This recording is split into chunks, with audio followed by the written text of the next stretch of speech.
오늘 본문에 앞서서 질문 하나 드릴게요. 여러분, 하나님은 왕이시라고 오늘 다윗이 얘기를 합니다. 그럼 왕이라는 의미를 다윗이 왜 썼을까요? 하나님은 왕이다라고 말했을 때 의도가 있을 거 아닙니까? 그럼 왕이라는 개념을 무엇을 생각하면서 썼냐 이거죠. 물론 우리가 이제 살펴볼 건데, 그래서 이렇게 질문을 드린 거예요. 하나님을 왕으로 우리가 여기지 않습니까? 여러분 모두 그렇게 하나님 왕으로 여기죠. 우리 왕이신 하나님도 고백하고, 그럼 어떤 의미로 고백하시냐는 거예요. 하나님 왕이시다 할 때.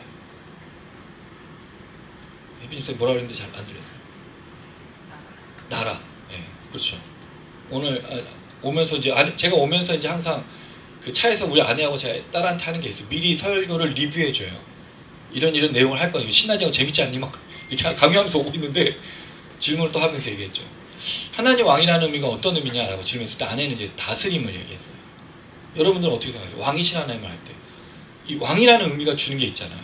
물론 우리가 왕정시대를 살았지 않기 때문에 역사적으로 보지만.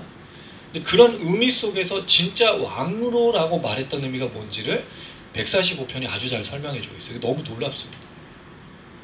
다윗이 왕이잖아요. 근데 진짜 왕을 노래하고 있어요. 자기는 진짜 왕이 아니라는 걸 너무 잘 알고 있어요. 진짜 왕이 누군가를 말해주죠. 자, 그래서 1절에서 2절을 보면 왕이신 하나님을 내가 높이겠다는 다짐을 해요. 그 다음 3절부터 7절까지는 하나님이 왜 왕으로서 칭송을 받으셔야 되는지, 찬양받으셔야 되는지 이유를 설명합니다. 그리고 그 하나님이 왜 왕이시면서 찬양해야 되는 이유인지를 8절부터 다시 9절에 얘기를 해요. 그리고 10절에서 13절에는 하나님이 찬양을 받으실 존재라는 것을 또 다시 얘기합니다. 그러니까 이제 이 찬양은 자기만이 하는 게 아니라 모든 사람이 하나님을 찬양하게 될 것을 얘기하는 거죠. 그리고 다시 14절에서 17절을 보면 하나님이 또 왜 찬양을 받으셔야 되는지를 설명해요. 그리고 마지막 18절에서 20절에 다시 하나님이 누구에게 역사하시는지 그 대상을 설명해 줍니다. 그리고 마지막 21절 다시 찬양하는 다짐으로 마무리하고 있어요.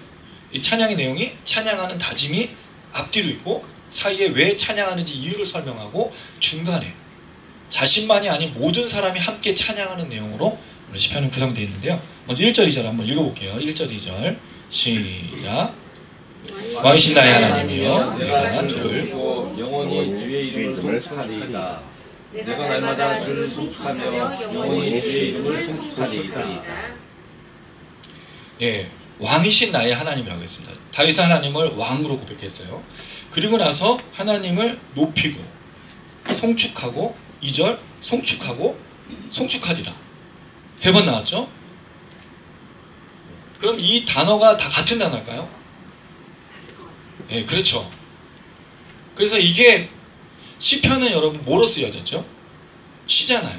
그럼 시는 여러분 운율도 있고 리듬도 있고 그 다음에 단어의 묘미들이 있어요. 근데 한글 개역개정은 무시했어. 송축이라는 단어는 바라크라는 단어인데 창세기 제일 많이 나온 단어 축복하다. 하나님을 축복한다는데 이게 뭐 이걸 갖고 또 싸워 조직신학에서. 왜? 우린 축복받는 대상이지 하나님을 축복할 수 없다라는. 근데 여러분 그게 다른 거잖아. 우리가 자녀들이 부모님한테 사랑을 받죠. 또 뭐 도와드리죠? 사랑을 드리지 않아요? 그 축복의 개념이 물론 우리는 받을 수밖에 없는 존재지만 다시 돌려드리기도 한다는 거예요. 저는 그게 예물이라고 생각하는 겁니다. 하나님께 받은 축복을 다시 하나님께 돌려드리는 게 저는 헌금이라고 보는 거예요. 내가 축복받았으니 하나님 정말 감사합니다 하고 돌려드리는 거. 그래서 여러분 헌금은요 중요한 거예요. 우리의 신앙이 담겨져 있기 때문에 받은 축복을 돌려드리는 거기 때문에. 어쨌든 간에 이 축복 송축하다가 1절에 송축하다 2절에 송축하다 나오죠. 마지막 2절 마지막 부분에 송축하다는 같은 단어가 아니에요. 이거 할랄이라는 단어입니다. 찬양하다 자랑하다. 단어의 묘미가 좀 있었으면 좋겠다는. 왜 이렇게 이 사람들은 50대가 아니었나 봐요. 원래 50대는 좀 감수성이 생기거든요. 지나가는 낙엽에도 막 눈물이 흘리고 드라마를 보면서 막 갱년기. 갱년기가 아니었어요. 어쨌든 송축하다와 찬양하다라는 단어를 다르게 쓰고 있다는 거죠. 자, 그리고 나서 주를 높인다고 그래요. 올려드리다라는 뜻이에요. 하나님을 사실 여러분 올려드릴 수 있나요? 없어요. 근데 입으로 하는 거예요. 삶으로 하는 거예요. 그걸 영광 돌리다라고 표현하는 거죠. 여러분 그래서 그런 얘기를 많이 들지 않습니까? 우리가 교회에서 제일 많이 하는 얘기, 성공해서 하나님께 영광 돌려요. 그게 하나님 높여드리는 거라고 생각하는 거죠. 그럼 성공 안 하면 영광을 못 돌리는 걸까요? 그렇지 않죠. 물론 성공하는 게 중요합니다만 어떤 성공을 이룰 거냐는 다른 문제예요. 성공을 어떻게 이룰 수 있죠, 여러분? 이 세상에서 다양한 방법이 있잖아요. 남의 눈물과 남의 아픔과 남의 모든 걸 억압해서 뺏는 성공을 성공이라고 부를 수 있냐는 거예요. 그럼 그것이 하나님께 영광 돌릴 수 있는 거냐는 거예요. 그렇지 않잖아요. 그럼 그런 과정에서 실패가 왔어요. 만약에 뭐가 안 됐어. 그럼 그게 성공한 것이 아니냐? 그렇지 않다라는 거죠. 내가 만약에 그 상황에서 정의와 공의와 하나님의 인자와 자비를 유지하고 있다면 비록 사람들 눈엔 성공은 아니더라도 하나님께 분명히 영광 돌리는 거죠. 그게 누굽니까? 순교자들 아니에요? 너 예수를 거부하고 너 십자가를 밟으면 내가 살려줄게. 그리고 너 이 땅에서 마음껏 네가 하고 싶은 대로 해. 그래서 교회를 유지하고 그래서 신앙을 유지하는 게 성공이냐고요. 그렇게 해서 교회를 커가는 게 성공이냐고요. 그렇게 해서 뭔가 허용된 상황으로 나가는 게 성공이냐고요.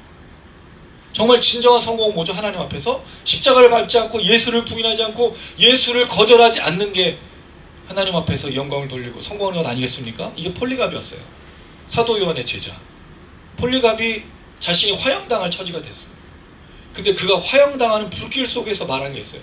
하나님이 한 번도 나를 모른 척하지 않았는데 내가 지금 그 하나님을 어떻게 모른 척하겠냐고 하면서 불꽃에서 죽었던 사람이에요. 뭐가 성공이에요? 뭐가 하나님께 영광 돌리는 거예요? 불의를 참지 않는 것, 정직과 진실을 사랑하는 것, 세상에서 남들이 볼 때는 비록 어려운 삶을 살지만 정의를 지키는 것, 공의를 지키는 것, 인자, 자비와 긍휼을 사랑하는 게 하나님의 일을 높이는 거예요. 이건 다윗이 너무 잘하는 거죠. 다윗은 왕으로서 이걸 너무나 많이 경험했지 않았습니까? 그 얘기를 하고 있는 거죠. 그리고 영원히, 영원이라는 단어가 참 재밌어요. 날들이 모여가지고 이루어지는 걸 영원으로 얘기해요. 그러니까 여러분, 날마다 거예요. 영원의 개념은요, 쭉이라는 게 아니라 매일매일 날마다를 포함하고. 그럼 언제 하나님을 높인다고요? 매일, 에브리데이, 날마다. 오늘 하고 내일은 건너뛰고 그 다음 날 이게 아닙니다. 매일 높이고 찬양하고. 이게 다윗이 한 거예요. 다윗의 고백 중에 여러분 기억나는 거 있지 않습니까? 나는 왕궁에 있는 것보다 어디에 있는 게 더 좋다? 주의 그 문의 문지기로 있는 게 더 좋습니다. 그래서 제가 신앙을 하게 됐어요. 제가 우리 관리 집사님을 보면서 난 교회 맨날 지키고 닦고 쓸고 나 이거 잘할 자신 있어. 난 교회가 너무 좋아. 이런 마음으로 제 청년 시절을 보내가지고 그래서 지금 문 쓸고 닦고 하는 일을 하고 있는 거죠. 목회자. 그래 됐어요. 이게 다윗의 고백이었지 않습니까? 영원히 주 이름을 찬양합니다. 또 나오죠. 날마다. 영원히 날마다. 영원히 반복돼요. 나는 이 찬양을 멈추지 않겠다. 나는 이 영광을 노래하는 걸 멈추지 않겠다. 근데 우리 가장 멈추잖아요. 언제 멈추죠? 일이 틀어지고 문제가 생기고 어려움이 생기면 안 해. 근데 제일 이해가 안 되는 게 왜 문제가 생기면 교회를 안 나와? 문제 생기면 뭐 해야 되죠? 교회를 와야죠. 더 붙들어야 되죠. 더 기도해야 되죠. 예배를 회복해야 돼요. 하나님 은혜 달라고, 먹을 것 달라고, 필요한 것 달라고 간구해야 돼요. 교회를 안 오는 게 해결이 아닙니다. 우리가 알잖아요. 교회 안 오고 예배 안 드리고 기도 안 하면 문제가 해결됩니까? 더 미국에 빠지죠. 그게 누구였어요? 다윗이었잖아요. 그래서 나단 선지자가 와서 왕이시여 이런 사람이 있습니다. 남의 양을 뺏었던 그 얘기를 했을 때 다윗이 어떤 놈이 그랬냐? 당신입니다. 그럼 다윗이 예배를 제대로 드렸겠냐고. 그 범죄했을 때 제대로 드리지 않은 거죠. 문제가 생기면 하나님을 떠납니다. 이게 아담과 하와의 범죄에서 모습이잖아요. 하나님 찾을 때까지 어디 있었죠? 나무 밑에 숨어 있었죠. 두려워. 가야 돼요. 예배로, 기도로, 삶으로 매일매일. 그러니까 여러분 매일매일 날마다 영원히 찬양하는 게, 끊어지지 않게 하는 게 얼마나 은혜인지 모르고. 네, 질문을 드려볼게요. 교회 온 게 중요한 게 아니라 하나님을 송축하고 찬양하고 높이고 예배하고 있습니까? 매일? 영원히? 어려운 질문이에요. 저조차도 쉽지 않아요. 근데 이게 다윗이 왕이신 하나님께 말한 고백이었다는 거죠. 하나님 왕이십니다. 나는 매일매일 날마다 높이고 찬양하고 그렇게 영원토록 하겠습니다라는 고백하고 있다는 거죠. 이 고백이 우리 모든 성도님들의 고백이 되기를 주님의 이름으로 축원합니다. 아멘. 자, 그리고 나서 3절부터 7절까지 찬양의 이유를 설명해요. 왜 하나님 왕이시냐? 자, 첫 번째 3절 읽어보겠습니다. 시작. 여호와는 위대하시니 크게 찬양할 것이라. 그의 위대하심을 칭찬하지 못하리로다. 왜 하나님이 왕이시죠? 위가 커서 그래요. 죄송해요. 위대하시다. 지금 비웃었어요. 우리 다 기억하고 있어요. 이거 누가 날 비웃었어. 하나님 위대하셔. 위대하다는 뜻이 뭐죠, 여러분? 크다, 영광스럽다, 장엄하다. 이런 여기 뒤에는 측량할 수 없다라는 말은 사실은 조금 정확한 표현은 아니에요. 이게 여러분 깊은 심해를 우리가 모른다고 말하잖아요. 우주보다 더 모르는 게 지구 안에 있는 그 깊은 바다잖아요. 측량하다는 말은 그냥 무슨 건설의 측량도 되지만 사실 이게 조사하다는 뜻이거든요. 하나님은 어떤 말로도 표현할 수 있는 게 없는 거예요. 왜 그런 거 있잖아요. 옛날에 그런 선정. 아, 이게 너무 좋은 걸 아는데 내가 뭐라 그러죠, 그 사람이? 광고하는 거예요. 아, 설명할 말이 없네. 뭐 그런 설명할 말이 없어요. 이 세상 언어로는 하나님을 표현할 정확한 단어가 없는 거예요. 너무 높으시고 너무 위대하시고 너무 장엄하셔서 형용할 수가 없는 거죠. 이 세상 언어로는 그 하나님. 자, 근데 중요한 건 이거죠. 이 하나님을 여러분도 고백하고 계시냐는 거예요. 다윗은 그 고백을 했죠. 여러분, 다윗은 지금까지 자기 왕으로서 왕이 되기 전부터 죽음에 앞설 때까지 계속하는 경험했잖아요. 그 하나님, 그래서 이걸 형용할 수 없다고 말하는데 우리는 어떠냐는 거죠. 우리는 그 하나님의 위대하심, 높으신 왕으로서 크신 것을 어떻게 경험하고 있냐는 거죠. 사실 경험하지 않으면 고백할 수 없거든요. 그래서 찬양과 예배는요, 경험과 함께 가는 거예요. 그냥 와서 자리에 있는 것으로는 해결될 수 없다는 거죠. 그게 뭐냐면 말씀인 거예요. 말씀이 내 삶에서 성육신과 똑같아요. 내 삶에서 이루어지지 않으면 하나님을 높일 수가 없는 거예요. 이걸 지금 다윗이 말하고 있어요. 그러니까 하나님을 찬양하는데 크게, 심히, 대단히, 많이, 그러니까 뭐를 다 갖다, 그러니까 대단하고 이 시편 145편을 보면요, 과장된 단어들이 굉장히 많이 들어갔어요. 심히, 대단히, 많이, 크게 찬양하고, 왜냐하면 표현할 방법이 없으니까 그러는 거죠. 근데 여러분, 이걸 보면 다윗이 언약궤가 들어왔을 때 그 바티칸에가 벌어져가지고 막 그렇게 뛰어놀는 그 모습이 기억나지 않습니까? 찬양할 때. 그러니까 하나님을 찬양하는데 이게 벅차 올라가지고 어떻게 할 수가 없는 거예요. 막 가슴이 막 부풀어 올라가지고, 그 여러분 왜 그랜드 캐년 가서 막 사람들이 야 이거 봐라 막 거기서 뭐 주 하나님 지으신 모든 세계 그런 거 말하듯이 이걸 담을 수가 없는 거예요. 이런 경험이 있습니까, 여러분? 그러니까 네? 백두산 갔을 때 백두산인지 끌고 와야지 삶으로. 매일이 하나님 위대하신. 제가 한 달 6월 한 달 동안 경험하는 게 하나님 위대하심입니다. 제가 이따가 나눔 때 말씀도 드릴게요. 지금 뭐 하나님요 더 놀라우신 분. 기도하니까 이게 보이는 것 같아요. 기도 안 해서 몰랐을 텐데 이게 다윗이었어요. 이 막 쿵쾅거리는 이 마음이 막 가슴이 막 이렇게 하는 이 느껴지십니까, 여러분? 내가 막 표현하려고 그랬는데 잘 느껴지신가요? 강요하는 건 아니죠? 감사해요, 목사님. 뭐 있는지 모르죠, 우리 둘이. 그런 거 했어요. 자, 그리고 나서 4절 대대로. 대대라는 표현이 그냥 대대로라고 하지만 세대에서 세대로 해요. 제너레이션 투 제너레이션.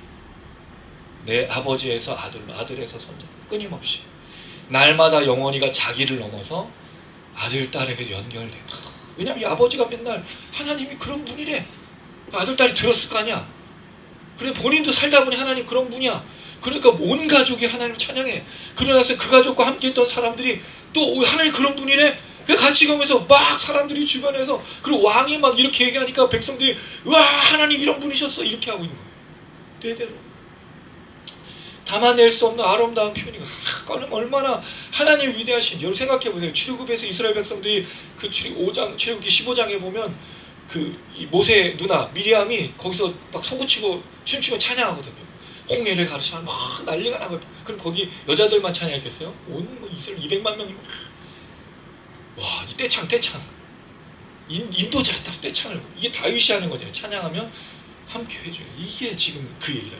주께서 행하신 일을, 행하신 일이라는 말은 정확한 표현은 업적, 성취입니다. 그건 단어, 명사예요. 행하신이라는 뜻은 없고 업적, 성취 뭐 그런 일을 말해요. 일을 또 크게, 앞에도 크게 나왔죠. 또 뒤에도 크게 찬양하며 능한 일, 능한 일이란 하나님의 역사, 위엄, 이게 똑같은, 근데 단어는 다르지만 비슷한 단어를 써서 말합니다. 이건 선포하다가 중요해요. 선포하다는 말이 그냥 외친 게 아니라 자세하게 설명하다는 뜻을 하고 있어요. 하나님을 그냥 이런 분이라고 대충 던져준 게 아니라 설명했어요. 여러분 이게 뭐죠? 이게 간증이잖아요. 내 삶에 일어난 그 하나님, 그리고 하나님 어떤 분이신지를 설명해. 야 들어봐, 하나님 어떤 분이신지 알아? 그게 하신 게 누구야? 예수님이 하신 거잖아. 하나님 이런 분이야. 그래서 내가 여기 왔어. 이거 들어보지 않을래? 그래서 계속 사람들의 산상수훈을 말하고 하나님께서 말한 거. 이 얘기를 지금 하고 있는 거죠. 여러분 이렇게 하나님을 찬양할 때 우리 삶에 어떤 변화가 있겠습니까? 왕이신 그 하나님이 이런 분이야라고 말하면서 뭔가 실력이 성장하려면 가르쳐야 돼요. 배우는 사람은 성장하지 않아. 근데 본인이 가르치게 되면 그 분야에 더 성장하게 됩니다. 제가 교수를 해보고 가르쳐보니 그렇더라고요. 내가 배우는 입장에서는 잘 늘지 않는데 내가 가르치는 입장이 되면 준비를 더 하잖아요. 더 지식도 많아지고 성장하게 돼요. 누굴 가르치라고요? 하나님을. 할렐루야. 그럼 여러분 삶에 하나님의 놀라운 역사가 나타나요. 이게 지금 다윗이 하고 있는 내용입니다. 자, 5절 읽어볼게요. 시작. 주의 존귀하고 영광스러운 위엄과 주의 기이한 일들을 나는 작은 소리로 읊조리이다. 자, 여기 좀 단어 해석이 좀 필요하겠는데, 존귀하다는 말은 하나님의 광채, 뒤에 나오는 영광스럽다는 무겁다라는 뜻인데, 영광의 위엄, 그러니까 계속 이 내용이 반복되죠. 놀라우신 위대함, 존귀함, 광채, 위엄, 장엄함, 하여튼 있는 단어는 다 갖다 써. 근데 하나님 뭘 했다고요? 기이한 일들. 근데 기이한 일들이라는 게 여러분 뭐 좀 신비하고 그런 거지만 경이롭다는 뜻입니다. 이거 딱 봤는데 두려움이 온 거예요. 무서워서가 아니라 이 놀라운 일을 보면서 이 깊은 세계를 가면 경이로운 거예요. 작은 소리로 읊조리다라는 말은 사실은 좀 해석이 필요한데, 이게 묵상하다는 단어도 있고, 그 작은 소리로는 사실은 없어요. 근데 이제 묵상하다는 의미가 있고 또 여러 가지 의미가 있는데 제가 지금 정확하게 기억은 안 나는데, 영어 번역 성경들은 다 meditate라고 해놨어요. 그럼 이게 무슨 뜻이죠? 하나님을 크게도 외치고 찬양하지만 또 뭐 하는 거예요? 개인적으로 묵상도 하는 거예요. 같이 가는 거예요. 찬양과 개인의 묵상. 신앙은요, 개인의 신앙과 공동체가 함께 하는 게 어우러지는 거예요. 이게 다윗이 하는 겁니다. 다윗이 그렇게 하나님을 높이죠. 그래서 왜 하나님을 찬양하냐? 왜 하나님 왕이시냐? 위대하셔요. 높으셔요. 장엄하세요. 웅장하세요. 하나님이 경이로워요. 이루신 업적들은 너무 놀라운 분이에요. 이게 하나님이라고 지금 그래서 말하면서 왕이라고 표현하는 거죠. 자, 그 다음에 6절에서 7절. 사람들이 그 하나님에 대해서 두려운 일의 권능을 말할 것이요, 나도 주의 위대하심을 선포할 것이다 라고 말합니다. 이 하나님을 찬양할 수밖에 없다라는 거죠. 그리고 7절 이거만 같이 한번 읽어보겠습니다. 시작. 그들이 주의 크신 은혜를 기념하여 말하며 주의 일을 노래하리다. 기념하다는 단어의 정확한 뜻이 뭘까요, 여러분? 기념의 뜻. 그렇죠. 기억하는 거예요. 기념품이 그거잖아. 내가 거기 갔다 온 거를 보면서 기억하는 거예요. 기념품. 늘 하나님 기억하는 거예요. 근데 여러분 그 기억이라는 게 뭐로 일어나죠? 예배에 일어나는 거죠. 찬양, 기도, 말씀이 하나님을 자꾸 기억나게 해줘요. 반복하는 거예요. 메디테이트, 묵상도 똑같아요. 매일 날마다 찬양함을 하나님을 기억해내는 거예요. 왜? 나 혼자는 이 세상을 살아갈 수 없고 왕이신 하나님 나와 동행하는 걸 깨닫지 못하면 살 수 없으니까 계속 반복해서 되뇌이는 거예요. 암기하는 거예요. 그래서 이스라엘 백성들 신명기에 쉐마 이스라엘, 들으라 이스라엘, 손목에도 메고 띠에 뚫을. 왜?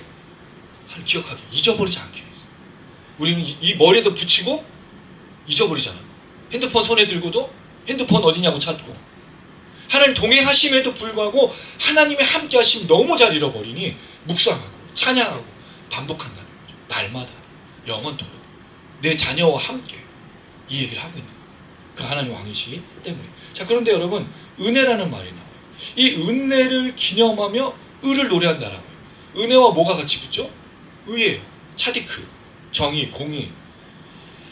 하나님이 왕이신데 뭐를 베푸세요? 은혜를 베푸세요. 또 하나 하나님이 하신 행위가 뭐예요? 의로움입니다. 만약에 여러분 왕이 의롭지 않다고 생각해보세요. 어떤 일이 벌어지죠?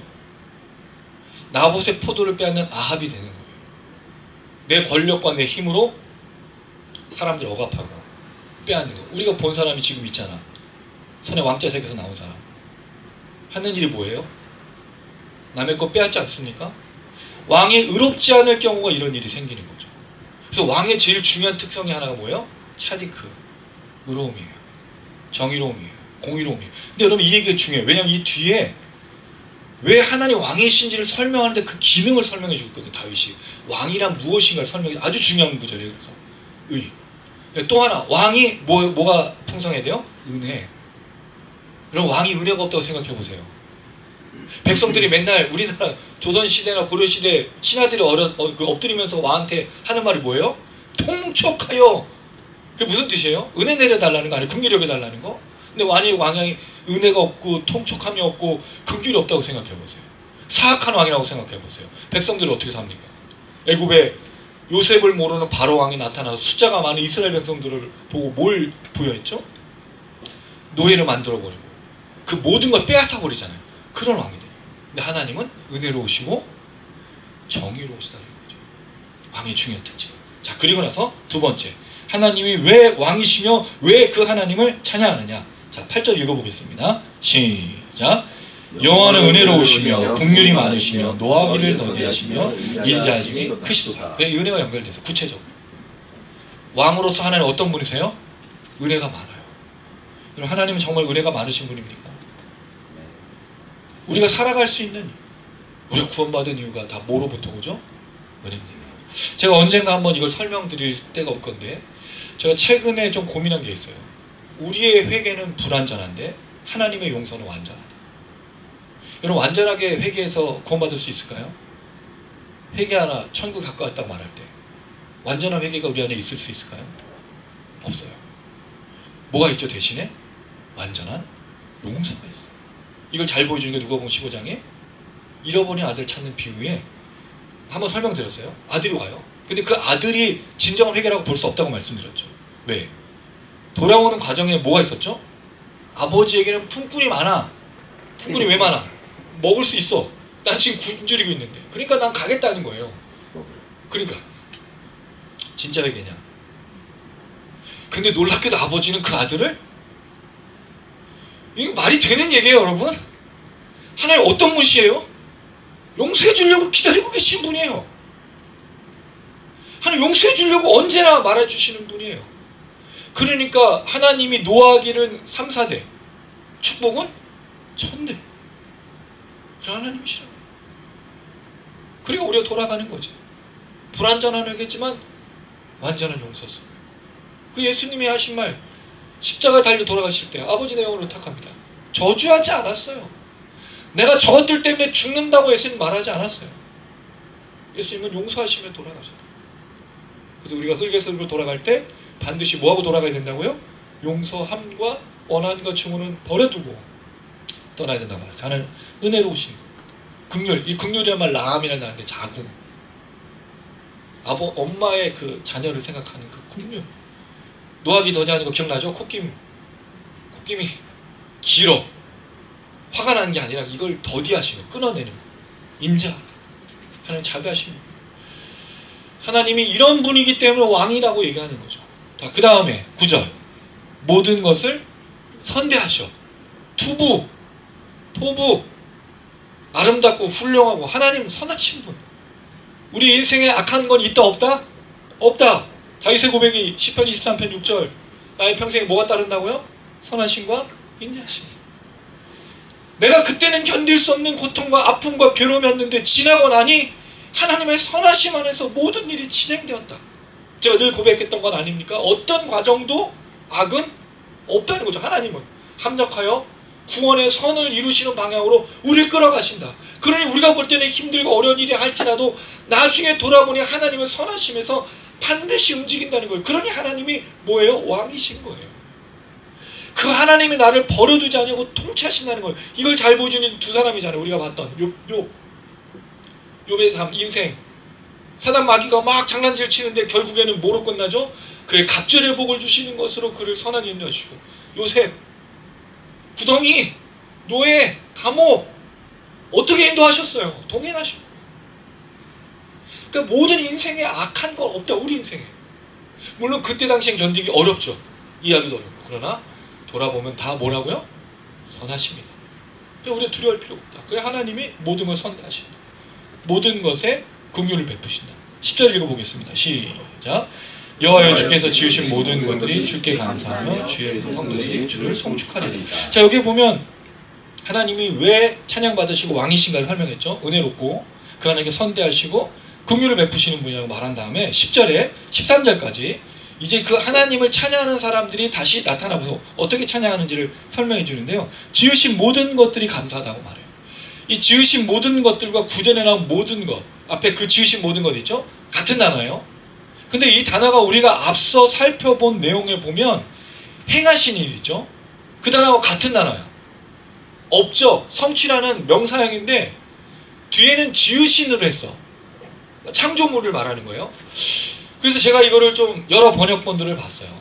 근데 대부분의 번역본들이 다 크리에이처 뭐 이렇게 얘기했어요. 만든 거.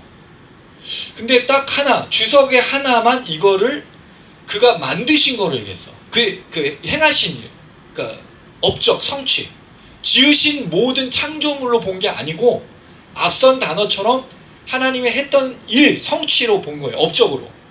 저는 그래서 이걸 원래 앞에 있는 그 내용으로 해석을 해야 되느냐 아니면 창조물이 감사하는 것으로 해석해야 되느냐 좀 질문을 했을 때 상관은 없지만 지으신 모든 것으로 감사하면 이 땅의 모든 피조물들이 하나님께 찬양하고 그의 거룩한 성도도 찬양한다는 얘기가 되는 건데 한편으로는 지으신 모든 것을 하나님의 일로 본다면 이 땅의 모든 것들이 하나님의 역사이고 다스리시고 통치할 때 하나님을 노래한다는 거죠. 단순히 우리가 산에 올라가서 보는 장엄만만이 아니라 실제로 사람의 역사 속에 되어진 모든 일이 하나님을 증거하고 있다는 것을 보자는 거죠. 저는 단순히 창조물로만 보지 말고 인류 역사의 모든 것들이 하나님을 창조한 하나님의 역사를 노래하는 것, 거기에 주의 성도들이 거룩한 경건한 하나님 구별한 자들이 찬양하게 될 것이다 라고 말하고 있다는 거예요. 이들은 하나님을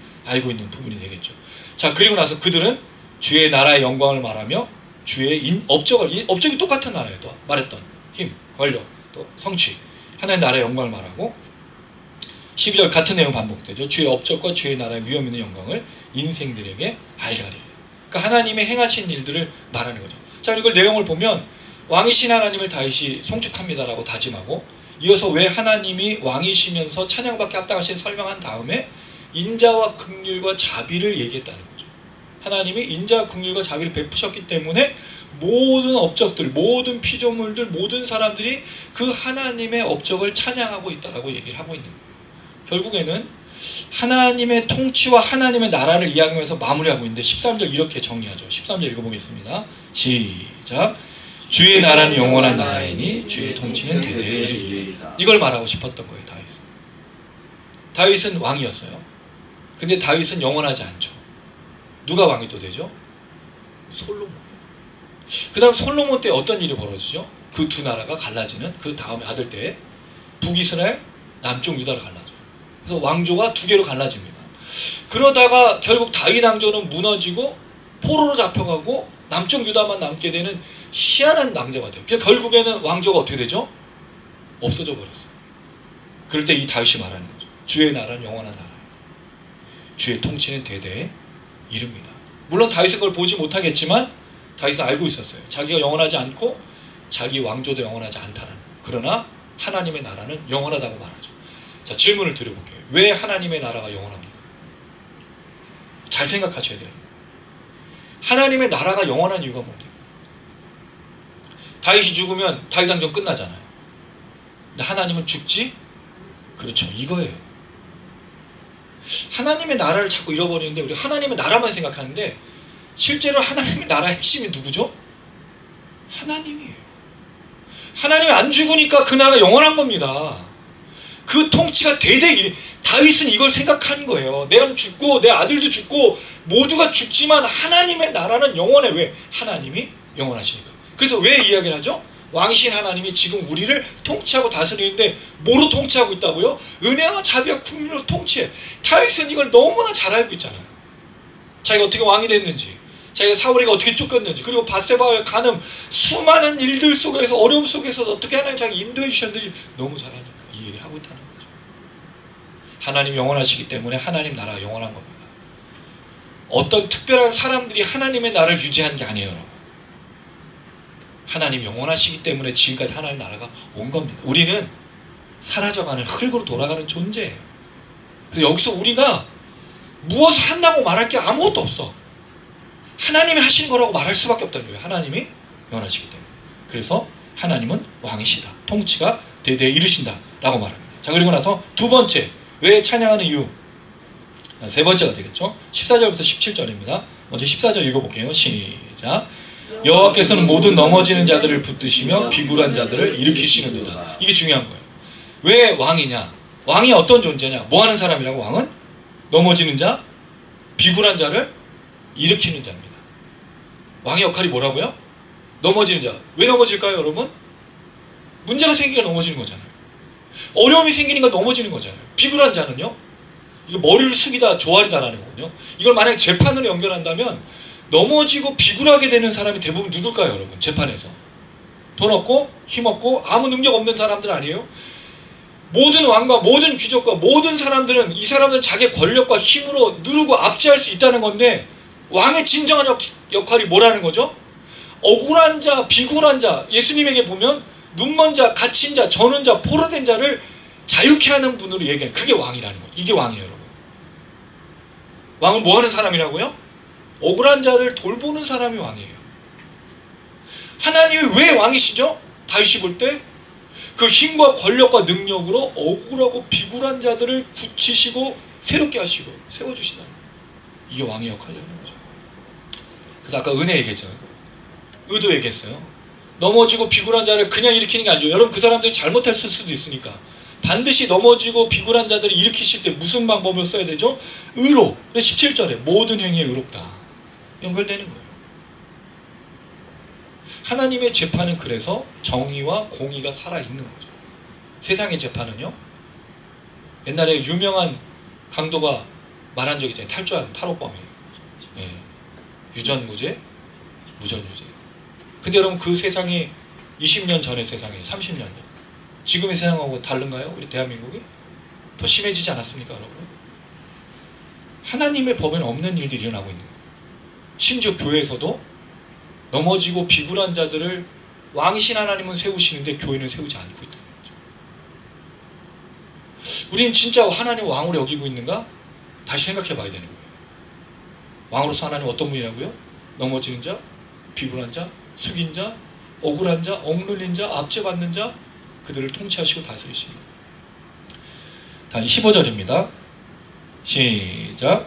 모든 사람의 눈이 주를 앙망하오니 주는 때를 따라 그들에게 먹을 것을 주시며. 두 번째, 왕이 하는 역할이 뭐예요?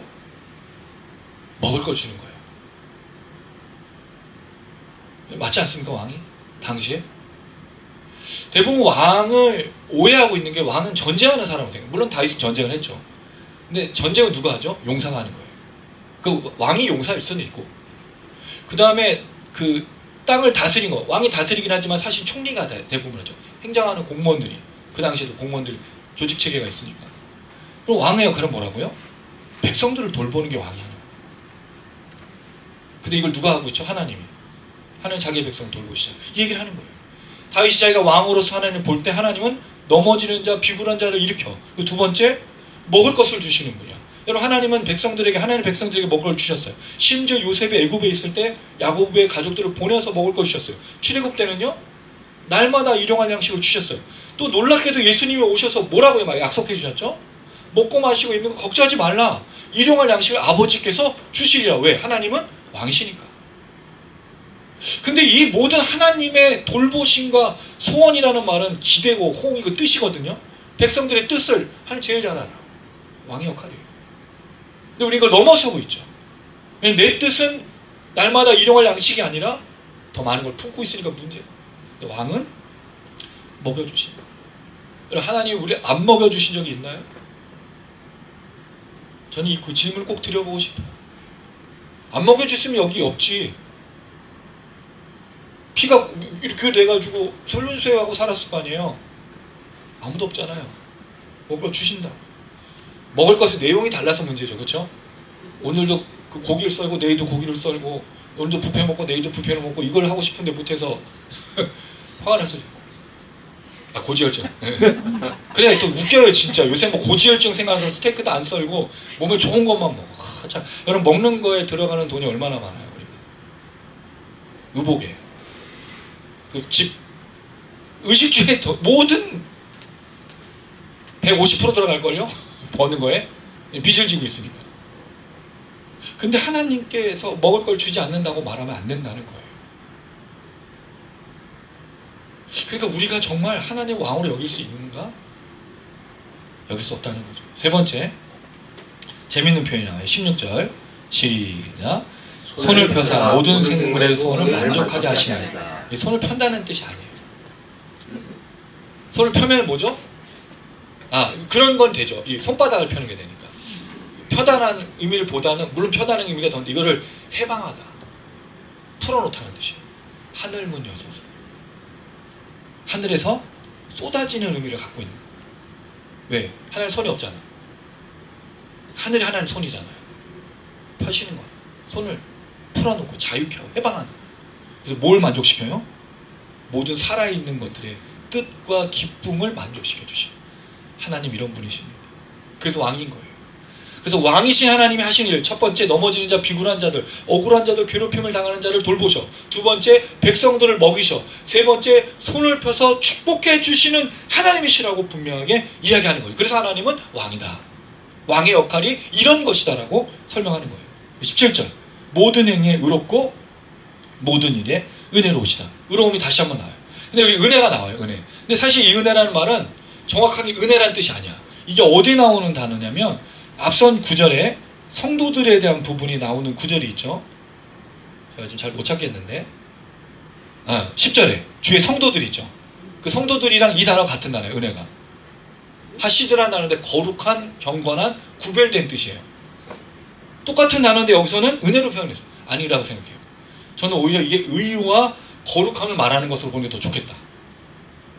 그렇다면 하나님은 왕으로서 넘어진 자, 비굴한 자들을 돌보시고 백성들을 만족해 하시고 손을 펴서 축복하시는데 뭐로 하신다고요? 의로움과 거룩함으로. 그러니까 우리의 모든 소원을 만족시켜 주는 게 아닌 거예요. 의로운 소원과 거룩한 소원을 만족시켜 주시는 하나님이시라고 이야기하는 거죠. 이건 다윗에게서 굉장히 중요한 부분 아니었습니까? 다윗은 두 번의 범죄를 하나님께 저지릅니다. 그 첫 번째가 바세바의 간음이고 두 번째 범죄가 인구조사였어요. 하나님 사람 숫자 세지 말라 그랬거든요. 왕이 왜 사람 숫자를 셀까요, 여러분? 그렇죠. 인구조사를 해서 얼마나 많은 병력을 갖고 있는지를 파악하려고 하니까. 하나님 하지 말라 그래요. 그때 일이 일어나요. 이게 다윗의 고백인 거죠. 하나님 모든 소원을 만족시켜주는 게 아니라 어떻게? 의로움과 거룩함, 구별되고 경건함으로 그 얘기를 하고 있는 거예요. 자, 그리고 18절에서 20절 네 번째 하나님이 왕이신 이유, 왜 하나님을 찬양해야 되는지 그 이유를 설명합니다. 18절 읽겠습니다. 시작. 여호와께서는 자기에게 간구하는 모든 자, 진실하게 간구하는 모든 자에게 가까이 하시리로다. 간구라는 말은 사실은 간구가 아니다, 외치다, 부르짖다는 뜻이에요. 소리친 거예요. 하나님 이름을 부른 거죠. 근데 여기에 어떤 사람? 하나님 부르짖는데 진실하게. 진실이 뭐죠, 여러분? 진심인 거잖아요. 진정한 마음으로 하나님께 부르짖는 자를 하나님 들어주신다. 자, 중요한 건 왜 하나님 왕이시고 왜 하나님을 찬양해야 되느냐? 하나님이 자기를 부르는 자에게 응답하신다고 말하기 때문이에요. 그리고 하나님만이 응답을 해주실 수 있기 때문이에요. 다윗조차도 응답을 해줄 수 없지만 하나님은 자기에게 전심으로 진심으로 진리로 부르는 자를 응답해 주시기 때문에 왕이시다. 19절 이 진심으로 전심으로 부르짖는 자를 뭐로 표현하냐면 19절 이렇게 설명합니다. 시작. 그는 자기를 경외하는 자들의 소원을 이루시며 또 그들의 부르짖음을 들으사 구원하시리로다. 그럼 재밌죠? 그럼 앞에는 부르짖는 자, 진실하게 부르짖는 자를 뒤에는 뭐라고 표현하고 있어요? 경외하는 자. 경외하다가 무슨 뜻이죠, 여러분? 두려워하는 거. 하나님이 두려운 존재예요. 죄를 지면 하나님 당연히 두렵죠. 하나님의 위대하신 업적은 또 그 경외함, 이 장엄함 안에서 느끼는 거지만 하나님을 두려워하는 자. 그럼 진심으로 간구하다는 뜻이 뭘까요? 죄악으로 간구할 수는 없는 거예요. 거짓으로 간구할 수는 없는 거예요. 하나님 이런 사람에게 역사하신다는 거예요. 그래서 하나님을 찬양하자. 그래서 하나님 왕이시다. 자, 20절 마지막입니다. 시작. 여호와께서 자기를 사랑하는 자들은 다 보호하시고 악인들은 다 멸하시리로다. 똑같은 말이에요. 부르짖는 자, 전심으로 진심하게 간구하는 자와 경외하는 자, 사랑하는 자가 다 같은 거예요. 그럼 하나님을 왕으로 여기는 사람의 특징 세 가지가 뭐죠? 진실로 간구하는 자, 그 다음에 경외하는 자, 사랑하는 자인 거예요. 이걸 다른 말로 뭐로 바꿀 수 있을까요, 여러분? 그 예배하는 사람 아닌가요? 그게 그리스도인인 거죠. 그리고 우리가 정말 하나님을 왕으로 여기고 하나님을 바라볼 때 하나님의 이름을 진실로 부르고 있고 하나님을 경외하고 있고 하나님을 사랑하고 있는지를 확인해야 돼요. 만약 응답이 없다면 우리가 그렇지 않다라는 걸 증명하는 거겠죠. 왜냐하면 반드시 하나님은 이런 사람들에게 응답한다고 다윗이 고백했고 본인의 삶 속에서 경험했던 것이기 때문입니다. 그럼 여러분 우리가 기도를 점검해야 돼요. 우리 삶 가운데 기도가 어떻게 응답이 되고 어떻게 나아가고 있는지 생각해야 된다는 거죠. 하나님 왕이시라면 반드시 넘어지는 자, 비굴한 자, 소원으로 하나님께 부르짖는 먹을 것과 모든 것들을 채워주실 때 나는 어떻게 하나님께 나아가고 있는지 점검할 수 있다는 거예요. 그래서 하나님은 왕이시고 왕으로서 역사하시는 것이다 라고 말한다는 거죠. 21절 내 입이 여호와의 영예를 말하며, 영예라는 건 영광입니다. 존엄함, 위엄. 모든 육체가 그의 거룩하신 이들을 영원히 송축할지로다. 결국 찬양이 자기에서 했던 찬양이 모든 사람에게 하는 찬양으로 확장이 됐어요. 여러분 찬양은 그렇습니다. 예배는 그렇습니다. 왜 기독교가 이렇게 번성하게 되었을까요? 창세기의 저주로 인해서 이 땅에 죄악이 들어와서 모든 인류가 타락했을 때 하나님의 사람들이 하나님의 이름을 부르기 시작했죠. 그게 노아의 여러분 그 홍수 이후의 모습이지 않습니까? 번제가 쌓이고 하나님을 부르짖었던 역사가 오늘 이 시대 기독교인들을, 그리스도인들을 통해서 하나님의 이름을 부르짖는 것으로 확장된 거죠. 이게 하나님의 역사입니다. 이게 하나님의 왕이심을 노래하고 하나님의 왕이심을 경험한 자들의 특징이에요. 여러분의 노래, 여러분의 이름 부름, 여러분의 기도, 여러분의 삶, 여러분의 하나님의 영광 돌림이 사람들에게 찬양으로 드러나게 된다는 거예요. 그래서 그리스도인들이 살아가는 거예요. 여기 이 땅에 사는 거예요. 우리 때는 예배도 같이 드리고 또 기도 모임도 따로 하고 또 여러 가지도 함께 하지만 각자의 삶 속에서 하나님께 영광 돌리는, 하나님의 이름을 부르짖는, 하나님을 사랑하는, 하나님을 경외하는 그 삶의 모습을 통해서 사람들이 하나님을 경험하게 되는 거죠. 그래서 하나님은 살아계시다는 것을 고백하고 깨닫는 거예요. 그리고 하나님 왕이시다는 걸 깨닫게 되는 거죠. 말씀을 맺도록 하겠습니다. 오늘 말씀을 좀 준비하면서 사실은 어제 굉장히 많은 것들을 준비하면서 다 놓쳐버렸는데 근데 내용이 좀 길기도 하고 근데 중요한 건 하나님 왕이시다는 거예요. 왜 왕이다? 은혜를 베푸시기 때문에 그리고 하나님 영원하시기 때문에 그 은혜를 베푸시는 거에 먹을 것이 있어요. 여러분 저는 분명히 믿습니다. 하나님 반드시 먹을 거 주신다고. 할렐루야. 그러나 하나님은 의로우셔요. 거룩하셔요. 경건하셔요. 깨끗하셔요. 아무 소원이나 만족시키는 게 아니라는 거죠. 그 하나님 안에서 우리가 살아갈 때 왕이신 하나님을 날마다 누리면 우리의 누림을 통해서 누군가 또 왕이신 하나님을 경험하게 될 거란 말이죠. 그게 우리 삶에 있었으면 좋겠습니다. 그래서 이 한 주간 또 7월부터 시작된 하반기의 사역을 통해서 그 일이 일어나기를 주님 이름으로 축원합니다. 기도에 좀 부탁을 드리는 건 화요 이제 찬양 집회는 화요 기도 모임으로 좀 바꿔서 다시 그전에는 이제 외부에 영상을 송출하는 모임을 했는지 안 하려고요. 왜냐하면 그거를 하는 인원이 참여하는 사람들 별로 없지만 영상을 송출하는데 너무 신경을 쓰다 보니까 이게 집중이 안 돼서 뭐로 바꿀 거면 지역별 이 우리 덕은동 지역을 위한 기도회로 바꿀 겁니다. 근데 여기에 들어와서 여러분 뼈를 묻어야죠. 할렐루야. 여기 사람들 전도하고 여기 사람들 복음 전하고 아직 교회가 없잖아요. 그리고 저기 새로 생기는 건 이단이라고 뭐 얘기하는데 정통 교단이 들어와서 복음을 증거하고 하나님 영광 돌리고 왕이신 하나님을 말해줘야죠. 그럼 우리가 여기서 이 사람들에게 하나님을 전하는 그 기도, 그 지역을 위한 이 지역에 있는 사람들, 이 빌딩에 있는 사람들을 위한 기도를 좀 하려고 해서 그거는 영상으로는 송출 안 하고 그냥 저희가 하는 기도 제목이랑 그런 것만 올려갈 계획이고요. 금요일날 하는 그 라이브 방송은 그냥 개인 방송을 하려고 계획하고 있습니다.